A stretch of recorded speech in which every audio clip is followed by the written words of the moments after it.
they're not turning their head. Should they be turning their head? You address that. Sure. If you are in position where we call it an advantaged position, so you're even with the receiver or you're over the top of the receiver, then you lean and locate. That's the verbiage. If you're behind them, you don't, because all you're going to get to see is somebody celebrating over your shoulder because the guy's going to catch the ball. Now, part of it is, why are you behind him? Why are you trailing him? Some coverages are designed that way and others aren't. So the ones that aren't, you have to be on top of it. And that helps a little bit. So there's not one single issue, but I've watched every play that our corners have played this year very closely, like in addition to what we've already watched. And I sat down with Coach Combs, and because look, if there's an issue, we're gonna fix it. And I don't think we're far off. It was Pondon, and he's the one who's got right. Do you worry about his confidence? How is he feeling it when you teach him? I'm not worried about his confidence because I know him. If it were just a person that I didn't know, I'd be worried about his confidence. But he can see. I mean, he's a football guy, so he can see if I just do this, Like the one, he does a great job of pressing him, and the ball's thrown, and he gets DPI. So that one's a tough one. Was it a holding or a DPI, whatever it was? He had his hands on him on the three-step slant.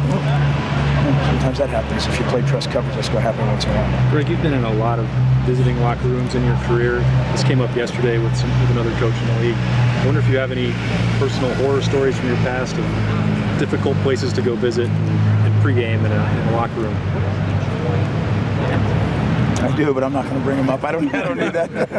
Okay, well, if they're bad, I mean, is that a problem? What do you need to get ready in a visiting locker room? This is my belief. Whatever's dealt to you, you find a way to either ignore it or make it an advantage. So if you can't make it an advantage, then it's not going to be a disadvantage. You don't even talk about it. You don't even acknowledge it. And it's not just with the players. You don't do it with anybody. Just go about your business. Because, what do you really need to do in a locker room other than get dressed?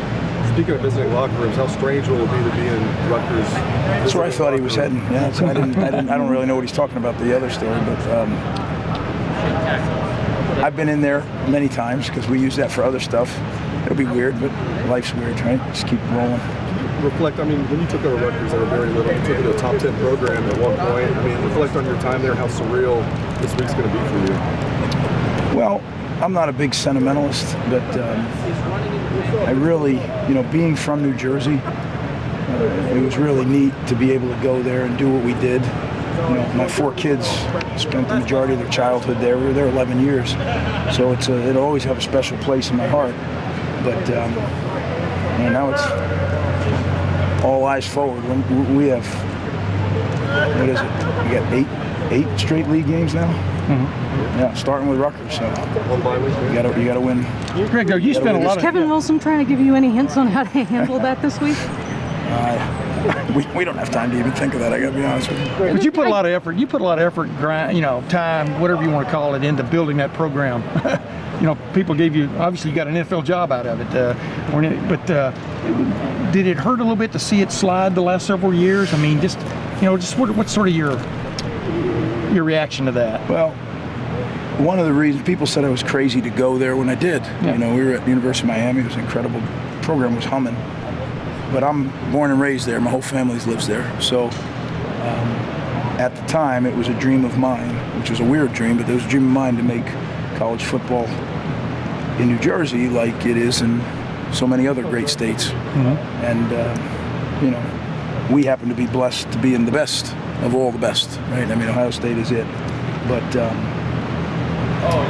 because my whole family still lives there, and now I have a personal relationship with the head coach there, I certainly want them to succeed. The guy who succeeded me at Rutgers was one of my assistants, so I certainly wanted him to do well.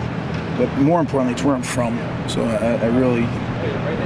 I think Chris is going to get it where it needs to be, and I want that to happen, just not this weekend.